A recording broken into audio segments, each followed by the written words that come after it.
নমস্কার। দমদম স্টেশনে ৫ নম্বর প্ল্যাটফর্মের ব্যালাস্টিন ট্র্যাকের রক্ষণাবেক্ষণের কাজের জন্য এপ্রিল মাসের ১৮ তারিখ থেকে মে মাসের ৭ তারিখ অবধি ট্রাফিক ব্লক প্রয়োজন হবে।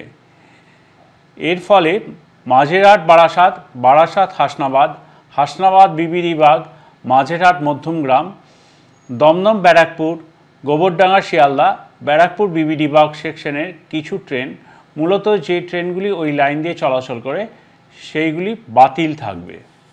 এছাড়া একটি বনগাঁ মাঝেরহাট লোকাল দমদম ক্যান্টনমেন্ট স্টেশনে সংক্ষিপ্ত যাত্রা শেষ করবে।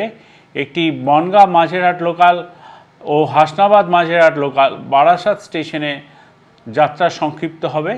একটি গেদে মাঝেরহাট লোকাল রানাঘাট এবং একটি লক্ষ্মীকান্তপুর মাঝেরহাট লোকাল বালিগঞ্জে যাত্রা সংক্ষিপ্ত হবে। মাঝেরহাট হাবড়া একটি লোকাল বারাসাত থেকে ছাড়বে এবং মাঝেরহাট বারাসাতে আরেকটি লোকাল দমদম ক্যান্টনমেন্ট থেকে ছাড়বে। একটি মাঝেরহাট দত্তপুকুর লোকালও বালিগঞ্জ থেকে ছেড়ে কর্ড লাইন দিয়ে চলবে। এই ১৮ এপ্রিল থেকে ৭ মে পর্যন্ত যাত্রীদের একটু অসুবিধার সম্মুখীন হতে হবে, তার জন্য আমরা ক্ষমা প্রার্থী। ধন্যবাদ।